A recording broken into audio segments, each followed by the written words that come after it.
issues as well. So again, they've made that extra run around, folks, coming out of turn number 14 here at the road course at the Indianapolis Motor Speedway. Hello to those of you tuning in and watching here on the USF Pro Championships YouTube channel around the country and around the world. We are set to go racing, two of them here for USF Pro. We'll start it off here with race number 2. Johnson on the inside, Skeets on the outside, VRD and TJ Speed. Looking up to Aaron Likens, and he throws it green, green, green. Underway with race number 2. A beautiful morning here at Indianapolis, and we're side by side. Skeets is going to hold him down to see if he can keep Nikita Johnson to the bottom. Johnson with some good runs. Big move to the outside as well, I believe, for Lockie Hughes. We're going to go 3 wide, and Skeets is going to take it again. Hughes is on the inside, too. Look at this. Johnson doesn't want to give it up. A little wiggle there for Liam Skeets. One driver off further back. Driver's right coming through the grass. But Liam Skeets is taking the lead, and Lockie Hughes to the inside. He pressures Johnson coming out of turn number 3, but Johnson holds him back. One driver having trouble coming through 5-6, make that 2, cutting the course there. They'll have to give up a spot. So action coming through turn 1, 2, 3, and 4. The chicane 5-6 down to 7. The long run down Holman Boulevard, and Liam Skeets still holds him. But look at Lockie Hughes on cold tires going after Nikita Johnson. Can he get the job done coming through? He still does not. Johnson holds the spot. And right now, you've seen the fact that Hughes having to battle it out with, I believe, Matt Clark up there now as well. Matt Clark had a really good start yesterday. Contact took him out of the race early, but wow, what a battle we have right now. And a great start for Liam Skeets as Nikita Johnson able to hold off Lockie Hughes, but they're 2 wide battling for that 4th position as we see them sweep through turn number 13, now entering turn number 14, completing lap number 1. It's Liam Skeets. We have some battling right back there, yeah? I believe that was Matt Clark, potentially contact again coming through turn number 13. They were side by side. He's able to continue, but it's going to be super slippery on that grass. He may get stuck. There's a shot here right now between Braden Eves and I believe potentially Jace Denmark. Those 2 drivers got together yesterday. Denmark into the back of Eves into turn number 7. This time Denmark's going to take it deep into turn number 1. So I believe that was indeed Matt Clark for the 2nd straight race this weekend. Contact over in turn number 13 this time. Tough one there for Matt Clark. It looked to me like he had the position on the outside, just wheel-to-wheel contact, and he went around. We'll have a look at that replay when we can. Skeets is the leader, though. Johnson in 2nd, Lockie Hughes 3rd, Yaney 4th, Braden Eves up to 5th. Denmark took that spot away, so Eves goes back to 6th. While we wait for the replay, hopefully we'll see it.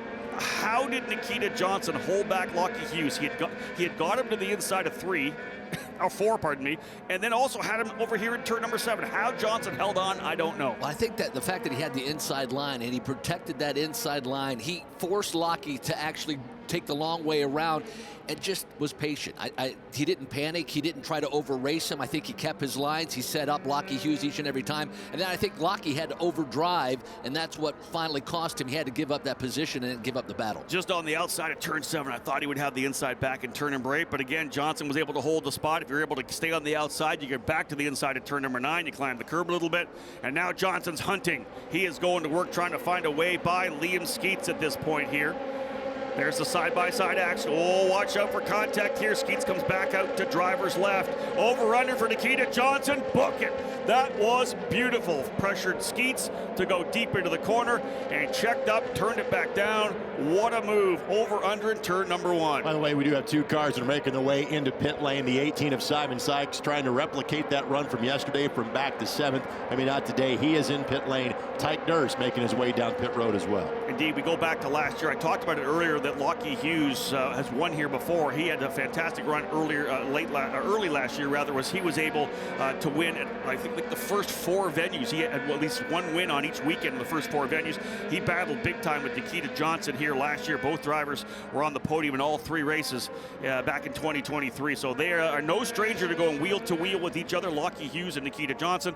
And indeed, as Greg had mentioned, Simon Sykes in the pit lane, lost the front wing, and that's what we've seen a lot of, Michael. That's that hardcore racing. If you just lose the wing, that means Simon probably checked out of making a move to the inside, probably didn't have a move done, checked out, and just had the wing damage. Yesterday, we saw more drivers not do that and get into contact. Closing rate so quick on these cars as well. As you brake, and if you brake late and you're on the attack, it's so easy to clip a wing. But looking back, as we see now, Nikita Johnson checking out, what a move he made on Liam Skeets down in turn number 1. Set him up to the outside, caused Skeets to overshoot turn number 1, did the over-under. That was fantastic. Braden Eves now getting attacked on by Nicholas Baptiste. Eves is going to lose another spot. Baptiste, though, overcooks it. Locks up the right front. Eves able to tuck back in. So Braden Eves, who had a great car early, he's lost a couple of spots. Started in the 5th position, lost 5th to Jace Denmark, lost 6th to Christian Brooks, and now in danger of losing 7th right now to Nico Baptiste, the BN Racing driver. So although Eves, listen, he had a really rough weekend at NOLA Motorsports Park. He's got back to form and shown some speed here, but looks like they may be missing just a little bit right now. Could be early on. Remember, a 25 lap or only 5 laps in. You always wonder when someone's super good early. There's a big lockup. When someone's super good early, did you go a little high at the tire pressure? Or are you going to be able to be good at the end of a 25 lapper? So you still want to be able to hold your spot. But when a guy makes big moves early against guys that are like speed, they may have gone a little higher on the tire pressure. Time to maintain, right? It's just the maintenance for the middle portion of this race, and then give it all you have, the latter portion. We will mention that Matt Clark did get out of the grass. He's at the back of the field, making up some ground, but certainly could use a caution to help bring him to the back of the field. Exactly that. Yeah, he's about 10 seconds behind Artie Flores now. So a full course yellow is exactly what Clark would want to potentially be able to fight his way back forward. Right now, Johnson is flat checked out once again. He's got over a second now. Yeah, 1.4 seconds. Being told a driver potentially off the track in turn number 12, the 77 of Ricardo Escoto falling down the order. The BN driver who had such a good run yesterday, top 10. Issue for Escoto over in turn number 12. Not sure whether or not we're going to see a full course yellow at this point here. We'll see. Wonder whether or not he was able to get back rolling again. Yeah, the 77 Escoto back on the track. So off the track at turn number 12, he gets back on. So for Nikita Johnson, didn't have to worry about that restart. He had a couple of them yesterday. And as I mentioned, one of my keys to the race yesterday, the restarts are so tough here. It is so long all the way down into turn number 1. Did a great job holding down to the bottom. Leon Skeets kept trying him on the outside, but Nikita, to be able to handle the starts and then, of course, handle the restarts that he had yesterday, he learned from last year. He did tell me that. I learned from last year that what I needed to do, because I didn't do it last year, I did it this year. It's amazing is these drivers that get off are able to get out of that grass, because it is very wet out there, and for these drivers to fall off, depending on how far they actually move off course to be able to get back on, that's certainly a big plus for Nikita Johnson that this track didn't go full course caution with that off. Working lap number 6 right now. Big movers come up right now. Jace Denmark up from 13th, started P13. He's up to 5th. So Jace Denmark having a great run here to P5 right now, leading the way for the Pabst Racing crew. Ethan Ho as well, the Turn 3 Motorsports driver, started 16th. He's now up into the top 10 as well. So really strong run here for Ethan Ho, who we've seen come through USF Juniors, USF 2000, and now here is his first year as a rookie in USF Pro 2000. He's had some really good runs, showed some great speed with Turn 3 Motorsports. A top 10, I think, is going to be something that Ho, Michael, would love to take here in race 2 to build on that for race number 3. Indeed, you're talking about building, and they still, to your point, they still have another race later on this afternoon. So finding what you have in this race number 2 and then completing the weekend in race number 3. Looking at this Lockie Hughes-Liam Skeets battle, it's not really shaped up yet, but certainly Hughes has closed in that gap with Skeets, but a great battle right there. That is Christian Brooks and Braden Eves. I talked about Braden Eves falling back a little bit. That car starting to come to life a bit for Eves. All over the gearbox of Christian Brooks. That's the fight right now for 6th position. These two drivers at one point were teammates in Exclusive Autosport. Now they're fighting each other here now. They both spend a lot of time in the karting paddocks around North American national level karting. Both drivers national level coaches, work with a lot of young racers as well. Christian Brooks with Nash Motorsports and Braden Eves with MPG Motorsports. Again, keeping themselves still in the karting world, working with young drivers. Here, this could be a big run for Braden Eves. We're going to key on that battle. Brooks will go down to the bottom. Got to run the defensive line. Look at this. Eves will go to the outside. I think Braden may be able to clear him before they get to the braking zone. Down into the corner. He's through. Indeed, he is. Always got to make the corner around the outside. He's got the spot. They're side by side, and here comes Baptiste in there as well. Baptiste now going to work as Eves completes the pass. Move him up to P6. Braden Eves to 6, and now Brooks having to deal with first Baptiste and a rapidly closing Ethan Ho. Braden Eves did a heck of a job getting through those first couple of turns down in 1, 2, 3 and get around Christian Brooks. But to your point, Brooks now has a whole mirror full of Baptiste as we look at them battling down into turn number 7. He may lose another spot. Yeah, indeed, the fight continues here. And yeah, Baptiste able to get to the inside. Let's watch to make sure they're clean coming through 7. you can always have a tendency to kind of fade through once you've made that pass in 7. You think you're clear and you want to kind of fade through to the exit point to set you up, of course, to come back over to turn number 8. If you're not clear, that's when you have to make mistakes. You have to give a little extra room to complete the pass by the time you get to the apex of the next corner. Brooks really struggling now just to keep the positions that he has gained, and then now losing as he's dropping slowly through the field. And that's a problem. Once you lose a position, then you start looking in your mirrors and you want to start defending, and you're not looking forward. It's tough to move forward. Well, you find yourself on the back foot, right? You're in defense mode instead. So you're not where you need to be on the racetrack. You blocked here. It's like coming down into turn number 1. You're on the inside. He released the brake a little bit to try to get it to roll through, but you're just not in the right spot. You're not back on the throttle early enough where Baptiste sees it happen. He checks up. He almost does an over-under, and that's why he almost got back by. One driver overcooking it coming down into 1. You see there side-by-side action now. That's further back in the pack. I believe that's one of the turn 3 cars. No, actually one of the D-Force cars battling it out with the Jay Howard car. So that'll be the fight with Frankie Mossman. That's George Garcia-Arce in there as well, as is Nicholas Montiero. So that's actually the fight just around the top 10. Mossman now runs 9th, Garcia-Arce in 10th, Montiero in 11th. Still a good battle there for that second position. Liam Skeets, Lockie Hughes, they're working their way through turn number 9, now turn number 10. You see that battle, about 2 car lengths for Skeets over Hughes. Hughes will get to that rear gearbox and then never really be able to attempt to make a pass, but certainly riding in the tire tracks of Liam Skeets is Lockie Hughes, keeping an eye as they come down this front straightaway, see if he can get a nice run out of 14. Inevitably, when I do my keys to the race, I always kind of default back to that be patient. I don't care what racetrack we are, right? It's be patient, especially at the drivers at these younger levels as they're working their way towards next and towards IndyCar. Patience is something that you learn. You have to understand what car you have. I always kind of go back to Scott Dixon, who always, he may not have a 3rd place car, but somehow, he's got a 6th place car, but somehow he makes it a 4th or a 5th place car. You have to understand the car you have, take it as far as you can, and be patient. If you don't have a car to win, bring home those points that you'll need. So when we get to Portland, you're still in the championship conversation. Indeed, that's one of the things. And to your point, to see this type of patience at this young of an age of some of these drivers, it really is amazing to watch. And it's a great thing about racing as a whole, and be able to have the USF 2000, the USF Pro 2000 series, to see these young drivers each and every year. You go back 10 years ago, I don't think we see this type of racing. That through the karting system and just the way that these drivers get opportunities, they hone their craft so early, and you see it in all forms of sports, but especially here in racing. And just our program as well has grown so much. You go back to 2017, right before we brought out what was then the new car, the Titus PM18. We only had 6 full-time drivers that year in the Pro Mazda category. That championship won by Victor Franzoni.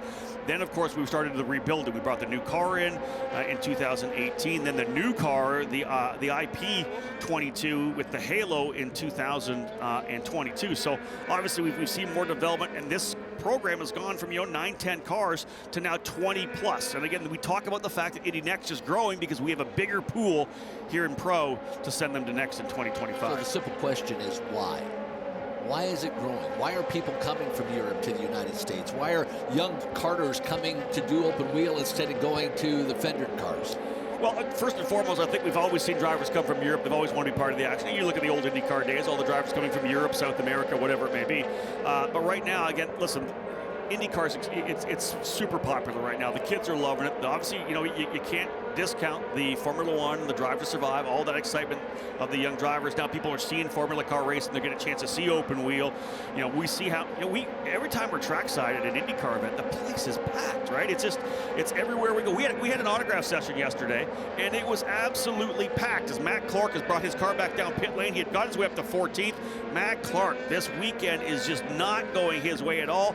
He had the incident, fell back, fought his way back up to 14th, and just rolled down pit lane. Potentially, you have to think some kind of a mechanical for Matt Clark. Clearly, and with that off early, who knows if there was some damage there, but that is a tough race number 2 for Matt Clark. Tough weekend thus far, still 1 race to go. And he was 4th coming into the championship as well, so this is losing valuable points after the incidents in both race 1 and race 2. We'll wish him the best of luck in race 3 to kind of salvage this one.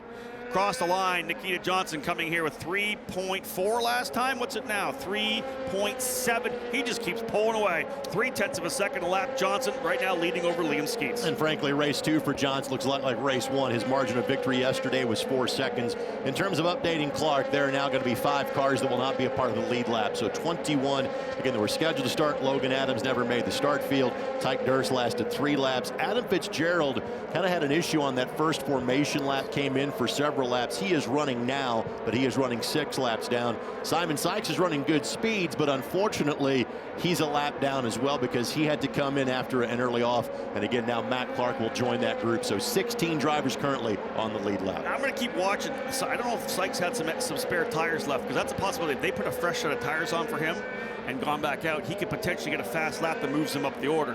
If we looked at the grid here, everybody had their second best qualifying lap. That's what they used for the grid. He had to use race 1's race time, his fast lap in race 1. We'll see whether or not he's potentially out there on fresh tires to try to get himself a fast lap. But you know, this early run here by Nikita Johnson kind of reminded me of what we saw with Miles Rowe last year, where he won a bunch of races early. And you know, Miles throughout his career, you knew you never had to push him, right? He was always going to be super aggressive. But Michael, he had such a great start to the season, won some races, lots of podiums. He got to the point midway through where he had this comfortable advantage where he could kind of check up a little bit. He had a couple of 5th place finishes. He got a 6th. He wasn't pressured. Came back and got a couple more wins, but he wasn't pressured. Nikita Johnson's doing what every driver wants to do. Get out early, get a bunch of points, and then I don't want to say put yourself on cruise control, because I asked him in the pre-race, you know, are you going to check up a little bit? I'm all about winning races. But in the mindset, if you're not fast somewhere, you're still going to be okay if you bring home a top 5. That's the mindset that, to your point of Miles Rowe last year, and Miles not starting with the kind of fervor that I anticipated him to start with. I think you always expect him to be on the top of the podium, but yesterday he showed some speed, and I think he has thought through his racecraft, and now he's attacking the Indy Next Series. But for Nikita, the same kind of mindset. Hey, I'm winning, I'm doing well. And I thought the patience in the opening laps from Nikita and battling with Liam Skeets, patience. He had Lockie Hughes battling. Just a patient drive, and once you get to the front, then you go. And I love the fact that those 3 drivers were up there battling. There's no contact. I love seeing guys where they have that mutual respect for each other, and we see some great racing like we did. Johnson, Skeets, Hughes, Yaney, and Denmark your top 5. Eves in 6th. Baptiste now runs 7th. Christian Brooks in 8th. Frankie Mossman up to 9th after the DNF yesterday, and George Garcia at the halfway point in 10th. Greg? Adam Fitzgerald has come back into pit lane, so again, ran a few laps, now has come back in. Opposite for Tyke Durst. Durst had been in for several laps. He is now back on the race course, but again, running his own race at this point. Won't factor into the top lap decision. Let me just throw this out there. As I said, have a look. Simon Sykes, folks, just turned his fastest lap a 22.8. He's 0.2 quicker than the leader Johnson. They must have put fresh tires on. His fastest lap in race 2 was a 23.6. There's a possibility that Simon Sykes, with the strategy move, potentially putting fresh tires on, could start on the front row. And like potentially the front row. Yeah, he passes us right down the start-finish line. Yeah. He's got clean track in front of him. I think that's exactly what. So what he's doing is trying to recover. He had 2 races where he started at the back, and when you're at the back, that's when you're in the fight. Maybe you're going to get some contact. It happened to him. They came in, strategy call. Let's put on fresh rubber. Now he won't have fresh rubber, of course, for race number 3. He may have a scrub set still to put on, but they put some fresh tires on. He's gone out and laid out a 122.8965. If you look where we are now, that would have put him 3rd on the grid for race number 2. So this is going to be a strategy move. Good call. We're going to see Simon Sykes get a chance to start up front in race number 3. It's a lot easier to have used tires and be at the front and maintain than to have fresh tires and start at the back and try to work your way through. Well, and shout out to Continental Tire, because that's why our tires are so consistent right now. You can run 100 laps on these things, you're going to lose 3-4 of a second. So he is going to be very strong. They'll be able to dial him up, and Simon's going to get a chance to run up front with those guys that showed so much respect for each other early. At the back, you got some drivers that are learning a little bit. You do have mistakes every once in a while, and indeed he knows how to win here as well. All right, Simon Sykes won here last year and had a fantastic battle. Probably could have won more than once. He had a big battle with Matt Clark last year. I think it was race 1 where they kind of got together, went off, and Lockie Hughes was able to come through and get the victory there. But again, for Simon, last year's USF 2000 champion, he knows how to win. You get him up front, that first USF Pro 2000 win could be just around the corner. And your mindset completely changes when you're at the front of the grid as opposed to being at the back of the grid. Johnson, Skeets, Hughes, Yaney, Denmark, top 5. Braden Eves having a good run here in 6th. So right now, 4.4 seconds the lead for Nikita Johnson. 14 laps down of a 25 lapper. We've been green throughout the race thus far. Johnson, Skeets, Hughes, Yaney, Denmark, as I had said. Danny Jaschelski just outside the top 10 in 11th. Nicholas Monteiro now runs in 12th. Again, as Greg had said, we now have 16 drivers still on the lead lap. The last driver, Charles Finelli, in the number 83 machine. He is still well out front of our leader, Johnson, so no worries about Finelli. Artie Flores, we'll give Artie a shout out. His first race here in USF Pro 2000, a couple of years of F4 racing. Wasn't able to put together a program last year and kind of sat out. And a little dejected yesterday because he was hoping to be a little bit faster, but that speaks to the competition level of this series. It is unbelievable the level of competition we have in this program. So indeed, for him, I just told him, I said, listen, you've set your own baseline. You come and be quicker tomorrow. Try to find out about a half a second tomorrow. Just catch up to these guys because you're just behind the 8 ball, but you're a year behind all these guys, and I expect to see Artie continue to put down good laps. Keeping my eye on that battle for 4th, Hunter Yaney and Jace Denmark. Yeah. Denmark doing a heck of a job moving his way up through the field. Started back in the 13th position, already moved up to the 5th position. It's a heck of a battle right there, shaping up into turn 7. Indeed, we'll see which drivers continue to find the speed in the second half of this race. Jace Denmark had a rough one yesterday, had contact with Braden Eves over in turn number 7. He has bounced back, and again, talk about the fact, Kenny, from deep in the field, 13th, kind of in the middle of the field, actually, 13th all the way up to P5. That's a win as it is if he brings it home where he is, but I'll know Jace, he'll be trying to go after Hunter Yaney. Maybe Hunter's birthday, but I don't think Jace wants to get him a card, that's for sure. He just wants to put him behind him and see if he can't work his way back up into P4. That's the worst kind of gift, right? Here's your birthday gift, I'm going to pass you, but I'll race you clean. That's it. That's my birthday gift to you. We'll race clean. Indeed, drivers settling in right now. Here's a good battle here coming out of 13 and 14. Look at this. We have a couple of good fights here going. That was real. They were stacked on top of each other for a while. A number of the Turn 3 Motorsports and D-Force drivers lining up. George Garciarce, Danny Jaschelski, Nicholas Monteiro, and Ethan Ho. That is, I believe, 10th, 11th, 12th, and 13th. Those drivers together. Oh, there's a big run there. That's that fight for, I believe, the 10th position. And that is a move to the inside. Lock up for the Turn 3 Motorsport driver, Danny Jaschelski, trying to get by Garciarce, but he does get the job done. Let's move Danny Jaschelski now up into the 10th position. This has been a good race-long fight, Michael. This kind of pack of drivers have been scrapping it out for a majority of this race. Keeping an eye in the lead as it slowly grows for Nikita Johnson. He's got himself up to, what is it now? I'm looking at 5 seconds. So yesterday it was 4 seconds. So just hitting his marks, and just a good Saturday afternoon drive or Saturday morning drive for Nikita Johnson. And as that battle for second continues to shape up, about a 3-car length disadvantage for Lockie Hughes, trying to get around Liam Skeets for that second position as the field slowly makes their way through turn 14. They're coming down to the start-finish line. 8 to go this time by. You know, Michael, as I'd asked Nikita on the podium, as we often do, hey, can you get this car better for tomorrow, especially when we have back-to-back races, double headers, triple headers? Can you get it any better? And he kind of gave me the same line as he always does, and that's, I'm going to go back, have a look at the data, and I think we'll be able to get faster. And very likely they did again. So here's this battle we're watching here. That's Jace Denmark. He's been able to get by, makes the move to the inside, but look at this big run for Yaney around the outside to try to hold the spot. Back over through 1 to turn number 2. Denmark gave him some spots as they made that move over.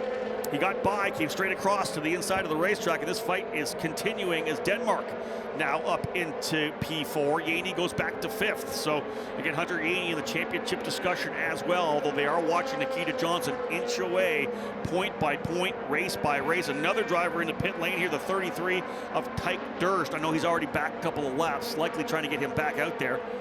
There's the side-by-side battle with Denmark and Yaney goes off. Denmark and Yaney, potential contact on the exit turn number 7. And do we have potential damage for Denmark? Yaney gets back on, tucks in just behind Christian Brooks, so that would move him, I believe, into 8th position. But just as they came out of the screen there, they were kind of side by side coming out of 7. Again, you leak out to the outside of the racetrack and potential contact between both those drivers. And Jace carrying all that speed through turn number 7. Yaney really had nowhere to go, so you keep drifting out to the right, driver's right, as you leave that turn, and Hunter Yaney just ran out of the track. They made, to your point, maybe a big contact. Was there contact, or did Yaney just potentially drop a wheel on the side? If you drop a wheel, oftentimes you'll spin as opposed to maybe just driving straight off. We're going to get a replay of this right now. So here they come into the corner, and they're side by side. Yeah, I don't know what, we just couldn't see whether, the transition, we just couldn't see whether there was contact or not. Nonetheless, regardless of what it is, Yaney having to cut the course and get on the grass. Not gonna have to give back any spots, but coming back over in turn number 8. And if you look at the tire tracks of Yaney, once he hit that grass, he knew he had to get to turn number 10 or turn number 9 as quickly as he could. He didn't try to get back on course. He knew he was off. Yeah, Rob, I don't think there was any contact there. I think he simply ran out of real estate, and unfortunately that cost him 3 positions. Now from the 4-5 battle, he has dropped back to the 8th position. It moves Denmark up to 4th. Braden Ease into the top 5. Nicholas Baptiste now runs in 6th. Christian Brooks 7th. Yaney, as Greg had said, back to 8th position. Frankie Mossman, a good run here. The single car effort in Pro 2000 for Jay Howard Driver Development. He's up into 9th, and Danny Jashelski now rounding out the top 10. Not surprising, as I had said before, Simon Sykes, the strategy call to try to get some better starting position for race number 3. He now has the fast lap of the race with a 1:22.81. That would put him P2, I believe. This could be an outside front row starting spot for Simon Sykes. Great call for Augie Paps, the crew down there, to bring him in, put the fresh rubber on, and drastically improve where he will start, the group that he will be in for race number 3. Potentially got a chance to race for a race win or a podium. And again, for our fans that are here, those that are watching online probably have this committed to memory by now, but for those who are just kind of starting their race day, since race number 3 is coming up, exactly what is the qualifying procedure for that? So we had 5 sessions for the drivers, official sessions. A practice session on Thursday afternoon. We had 1 qualifying session for 3 races. So the fastest lap, oh, hold on, contact, we'll get back to this in a second. Driver's gone off. That, I believe, potentially might be Hunter Yaney. Looks to me like that may have been Yaney from P9 around. Let's have a look at the replay here. Yeah, there's Yaney in the back. He is battling it out, I think, with Frankie Mossman. Mossman goes to the inside. Yaney tries to come across. They make contact coming out of the corner. So contact between Frankie Mossman and Hunter Yaney. Hunter was up there in, what, the 4th position, and it's all gone wrong for him. He's going to fall all the way back now, likely outside the top 15. So tough one for Hunter Yaney. Maybe even potential damage as the car is slowing to the inside of the racetrack coming, and he's going to go off the track on the inside, coming up Holman Boulevard. We still have 6 laps to go. Will we get a full course yellow that could potentially stack and pack this field? Well, that will certainly change things immensely if we do indeed have a caution. And Mossman may have damage as well. That was some pretty heavy contact. We're thinking that actually might be another driver. The number 10 potentially stopped. That could be Garcia Arce. Instead of, I thought it was Yaney, but it could be Garcia Arce who's come to a stop there as well. He was running in the 11th position. So I guarantee you race control watching this one very closely, whether or not they're going to have to go to a full course yellow. 20 laps in the books for Nikita Johnson. And let's quickly just come back to some of the drivers here again. Big run, as we said, for Simon Sykes to change his fortune, get a chance to run up front.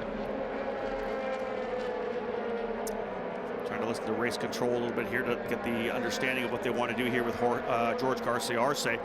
So that is going to put Danny Jashelski up into 9th. Nicholas Montiero will go to 10th. Ethan Ho now into the 11th spot.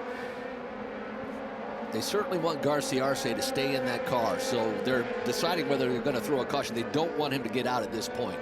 Sounds like we had a spin for Charles Finelli as well, the number 83 spin and continue for Charles Finelli. So again, Nikita Johnson got this big lead right now, 5.7 seconds. He does not want to see a full course yellow. We'll see, I think he's well off the racetrack to driver's left. You're kind of into the braking zone already, and he did do a great job pulling way off to driver's left. So they may stay green to the end of this, and we only have 4 more laps to go, and that would be music to Nikita Johnson's ears. He does not want to see a full course yellow to give a chance for both Liam Skeets and Lockie Hughes to go on the aggression. There's 2nd and 3rd right there through turn number 1. There is a lap car there. That's Finelli, I believe, coming through. Then you've got Chase Denmark here running in 4th. Braden Eves, a great recovery to P5 after the disappointing DNF yesterday. Then we've got the battle here between Nico Baptiste and Christian Brooks. Right behind them is Frankie Mossman. Mossman coming back as well after a disappointing DNF yesterday, so he's up to 8th. Danny Jashelski and Nicholas Montiero rounding out the top 10. Brooks trying to regain the positions that he lost in the early portion of this race. Kind of free fell, lost about 3 positions, trying to gain that back right now. But all in all, I think a good run for Brooks, and not only him, but Nicholas Baptiste as well. Nikita Johnson is just getting it done. This would be 4 straight wins on the season, 5 in total And we talk a lot about the fact that when the USF Pro Championships get an opportunity to run with the NTT IndyCar Series, you want to make that impact, right? You want the team motors in IndyCar that maybe be listening to the PA a little bit. Who's this kid that's winning all these races? Well, I'll tell you this right now, I guarantee there are IndyCar team owners already looking at Nikita Johnson. This kid, again, you're only 2 steps away from the NTT IndyCar Series. We talked about the fact that the last 6 champions, 2 of them are in Indy next. The other 4 are all at IndyCar. So you're looking at the top guys in this category. Rob, as a heads up, there's going to be a 5-second penalty on the number 6 car of Frankie Mossman for what's deemed to be avoidable contact with the number 27 of Hunter Yaney. So a 5-second penalty will be given to Frankie Mossman, who's currently running in 8th place, the number 6 car. Yeah, looking at the gap right now back to Deshelski and Montiero, 3.4 to Deshelski and another 3.1. So he'll lose 1 spot as it runs right now because he's over 6 seconds ahead of Montiero. So maybe only 1 spot lost there for Frankie Mossman. I can see that. They were side by side. They needed to give each other room. Yaney, of course, taking the brunt of that one, now currently P12. It's going to be interesting to see the battle for 6th position. We watch it on our screen going through the switchback. Nicholas Baptiste and Christian Brooks has a great run coming out of turn number 6. This will be the battle for 6th down into turn number 7. Brooks is lining up to try to make the move to the inside. I think he's going to get it. Or is he on the outside? Yeah, he's on the outside. Does he hold it coming around this? We've seen this already. Side by side, you got the inside line back into turn number 8, but you don't have it in turn 9. Oh, these drivers contact. Look at this sliding through. This is great wheel-to-wheel racing, a bit of contact, elbows up. I think I'm okay with that, and I went race control. We'll be saying, okay, we'll let you guys race. That's still solid. But Brooks able to get by Baptiste. But remember, this isn't done. Baptiste is going to come right back at him. Thinks about the outside of turn number 12. Great fight here right now. And again, this is for 6th, 7th, and 8th. Because you got to talk about the guy right behind them as well, Frankie Mossman. Well, Mossman is like, remember, he's got that 5-second penalty, so he's really not in this. Right. Great move by Christian Brooks. Very tough to get through 7, 8, and 9 side by side. He had the inside line once he left turn number 7. Turn number 8 gave him the line, and he was able to clear Baptiste, but some great battling. And here they continue on down into turn number 1. Baptiste trying to do the over-under. So they've told Frankie Mossman that he probably has that penalty. He knows he's got a 5-second penalty, so he's got to keep digging. He can't let up at all, because if he gets far enough away from Danny Deshelski, there's a chance that maybe he's able to hold the spot, but he's not. He's actually faster than those guys in front of him, and Deshelski's closing up. Last time by, Deshelski just 2.4 back, and Nicholas Montiero 2.9 back. He's getting to the point where he may lose 2 spots with this penalty, because he almost needs to get by these guys right now. Again, we are working and looking for, oh, he is going to go around the outside as well. Frankie Mossman trying to get through. I don't think he was able to get it done. No, he did not. He tucked back in. But again, you see Deshelski back there in that white and blue turn 3 machine. He's trying to close back up, as is Montiero is getting chased by Ethan Ho. White flag will fly this time by. Final lap here for Nikita Johnson. Great run for Nikita Johnson as he continues the winning ways. Just 14 turns to go. Will pick up his 2nd race win of the weekend if he can complete this final lap. A brilliant run to this point as he has completely checked out from the rest of the field. Great job done here by Nikita Johnson. Should he bring it home across the yard of bricks for another victory, it would be the first back-to-back race winner in USF Pro since the COVID year of 2020, when Stingray Robb was able to get the job done. Also, last time a pole sitter's won 2 in a row. We talked about the fact that in USF 2000, the pole sitter in the last 5 races has finished 3rd. So pole not the greatest in USF 2000, but over the course of the 26 races we've had here in the USF Pro Championship and USF Pro 2000 here at IMS, really roughly half the drivers, 13 of the 26, were able to win from pole. So it's not always, again, this is a place you can pass on, right? This is not like a Barber Motorsports Park, where I bet it's 75 to 80% pole sitters coming home with race wins. A lot of overtaking opportunities here, as we know. And right now, Nikita Johnson looking to bring it home here for yet another win. Would be his 4th in a row. Just an interesting note. I don't think it's going to make any difference, but Frankie Mossman did get around Nicholas Baptiste down into turn number 1. I don't think he'll gain enough momentum, gain enough seconds to offset that penalty he's about to receive. Yeah, we'll keep an eye on that. So here he is, folks, out of the last corner, and he has crossed, and he's into turn number 1. 4 straight wins for Nikita Johnson for VRD Racing. What a victory again. The momentum, the train continues. He just stretches that point lead. A massive margin, 6.8 second. The I believe, third largest margin of victory here, 6.8 seconds over Liam Skeets. Another podium finish for Liam, and this is a tremendous run for the Kiwi. Lockie Hughes from Australia coming home in third, so the same podium we saw yesterday, just jumbled it up a little bit. Johnson, Skeets, and Hughes, 1, 2, 3. Jace Denmark strong to fourth. Braden Eves ends up in the fifth spot. Sixth, Christian Brooks. Seventh, Nico Baptiste. Danny Jashelski in eighth. Nicholas Montiero in ninth. And Ethan Ho in the 10th position. I think they've already potentially put the penalty on Mossman in to the overall time. That would put him in the 11th position. So for Frankie Mossman, that penalty potentially dropping him down into 11th. I was just looking at Simon Sykes to see if he was able to get the quickest lap of the race. He was not able to, but he will start on the outside of row number 1 for the final race. That's a big move for that team, Pabst Racing, to get him, you know, change your fortune, right? He started both races at the tail of the field. Get him up where he needs to be, up with the drivers who'll give him lots of room. So for Simon Sykes, awesome for him. And I believe that Nikita Johnson's last lap of the race was his fastest lap of the race. Sykes had the fastest lap until the final lap of the race, where Nikita Johnson turned one in a minute 22.7357 seconds. Hey, so we always wait kind of to the end of this one here, but green to checker. Yeah, I like it. Fantastic run for the drivers in USF Pro 2000. We did have a couple drivers go off. Those who weren't not able to make it to the end. George Garcia Arce, Tyke Durst, Matt Clark, and Adam Fitzgerald. That fuel pump issue still an issue there for Logan Adams. Hopefully they'll get that figured out and get him back on track for race number 3. Couple drivers a couple laps back, Charles Finelli and Simon Sykes. But there are your provisional unofficial results for USF Pro 2000 race number 2 here at IMS. Nikita Johnson, his 4th straight win, 5th of the season, stretching that point lead. Liam Skeets currently in the second spot here. Another podium for the Kiwi. Lockie Hughes onto the podium once again in 3rd. Jace Denmark 4th, Braden Eves 5th, and Christian Brooks in 6th. And I think, based on, we've got great stats guys up here in the booth that are dropping great notes for us. I think Lockie Hughes and Nikita Johnson both on the podium last year.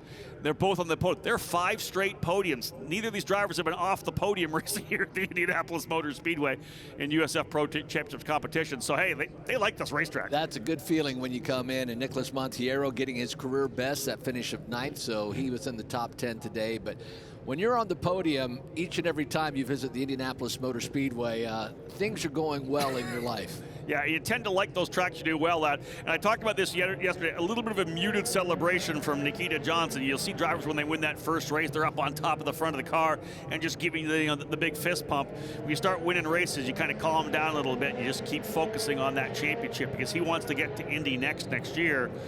And again, just 15 years of age, will turn 16 on Memorial Day weekend. That'll give him the opportunity to run GB3. There's his dad, Obi Johnson, as well. So, wow, we've seen this before. We've seen some dominance. Christian Rasmussen back in USF 2000, in 2019 won a bunch of races as well. Probably 2020 won a ton of races. It's been a while since we've seen this kind of dominance in this program here. 5 wins on the season for Nikita. The train is rolling, and if you're I'll tell you this, I'll give you a little teaser on one of my keys to the race in race number 3. It's going to be beat Nikita. Somebody's going to have to beat Nikita, put him on the back foot, because if you let this train continue, this kid's going to be super tough to beat all the way through to Portland. It'll be interesting to see if Simon Sykes could be that driver, because starting up front changes your fortune immensely. And so it'll be an interesting front row, needless to say, for race number 3 of this USF Pro 2000 championship here at the Indianapolis Motor Speedway. Liam Skeets right there as well. He'll be happy with another podium. Again, great support from the folks back in New Zealand for this young Kiwi, who is very impressive with TJ speed. Another run to the podium for him. Lockie Hughes, as we said, in 3rd spot. We'll get those drivers off pit lane and up into victory lane. Lots of racing to come here for USF Pro 2000. Those of you who are watching, of course, on the YouTube channel or on our downloadable mobile app. We have race 3 still coming, noon hour for race number 3. We're going to back this right up with USF 2000. Those drivers, I'm sure, strapping into their cars right now on the mock grid. We will be moving to the podium presentation here momentarily, but I'll tell you guys, this is I love when this happens, and we'd say it's good for the fans as well, but it's good for you guys, man. I know you guys are in here. You guys are calling NTT IndyCar Series action. You've called Indy Next practice sessions as well. these are the guys that you're talking about. You're watching them now. These are the guys you're going to be talking about next in a couple of years. A fan actually getting an autograph from Nikita Johnson as he makes his way to victory podium. That could be a treasure. I would say not could be, probably will be a treasure. Yeah, that's an investment for sure for the collection, no doubt about that. Nikita having a quick chat with the USF Pro TV crew will give them an opportunity to work their way up here onto the podium. Folks, we're going to go to a quick break. If you're watching online, don't go anywhere. We'll come back with Victory Lane presentations. Nikita Johnson, another win here in USF Pro 2000. Michael, appreciate it. Continental Tire Grand Prix of Indianapolis did not disappoint as we got things underway here in a beautiful morning at the Indianapolis Motor Speedway. Another race still to come for the drivers here in the USF Pro 2000 category. Let's get started with the driver coming home in third spot here today. 5 straight podiums after 3 last year. Third spot, Lockie Hughes for Turn 3 Motorsports. Great run for Lockie. Dane Anderson from Anderson Promotions will bring the trophy in, the owner of Anderson Promotions here. Celebrating with our drivers in victory lane. Great job for Lockie, and again, he's going to come back in race number 3 to see if they can't have something here for Nikita Johnson. Finishing in second, led for a time, Liam Skeets for TJ Speed. P2 for Liam. Great momentum for the young Kiwi. Dan will bring another trophy in here. Liam really starting to pick up momentum here. Could be a challenger for the championship, is really picking up speed. The TJ Speed crew dialing things in. Hunter Yaney was quick as well today. But one more spot on the podium. A very impressive run again, folks. 4 straight wins, 5 on the season. Your outright point leader, Nikita Johnson, winning in USF Pro. Nikita, I asked you yesterday if you get the car ready faster, and you told me that you were going to be able to do it, and you did. That was a big race for you. How good was that race car? I mean, the race car was even better than yesterday. It was super fast on rails. I knew I just needed to get out in front, and then I could control the pace, and the car was just extremely fast. I can't thank the VRD boys enough. Let's talk about that first lap. Lockie was inside, outside on you. Liam had pulled out a little bit. Were you just trying to be patient there? I was just trying to get through turn 1, honestly. Like, I tried to brake as late as Liam, but I had some rear locking, so I tried to just relax after that. And then, I just waited patiently, then got around, and then after that it was pretty smooth sailing because we never had any cautions, which was pretty nice. Cooler this morning than yesterday. Any surprises with the racetrack at all? A little bit. The first few laps are a bit tough on the new tires. I think most went new tires, so especially when the track was cool and we had some wind, it was a bit tough on the news. Well, you got one more to do. Get on top of the podium. Another top finish here for Nikita Johnson, folks. Excellent job for Nikita.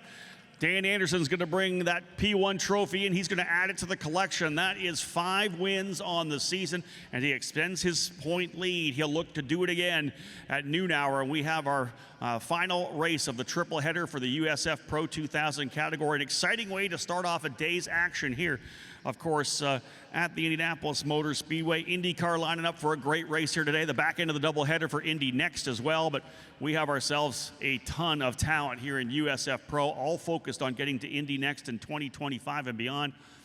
And again, these drivers digging in here once again. They've got to get up on the horse to try to find a way by Nikita Johnson when we go race number 3.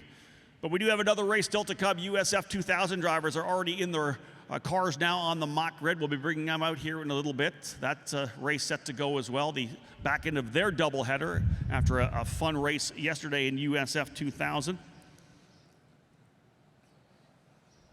Max Taylor for VRD Racing scoring the wins. VRD has now 3 straight wins. They won both races yesterday and one today. All right, guys, grab that champagne. Let's have a bit of a celebration. You got one more race to go. Grip it and rip it. The celebration for USF Pro 2000. Again, a big win for Nikita Johnson. He just keeps it rolling here. Another victory, 5th on the season, 4th win in a row. Liam Skeets, great run into 2nd spot. And again, Lockie Hughes in 3rd. 3 different teams on the podium. VRD Racing, TJ Speed, and Turn 3. And we'll do it all again for USF Pro 2000 at noon. If you're watching live on the YouTube channel, folks, make sure to stick with us. We'll be back. We got USF 2000 coming up very shortly. Otherwise, we'll send it back to Michael Young in PA.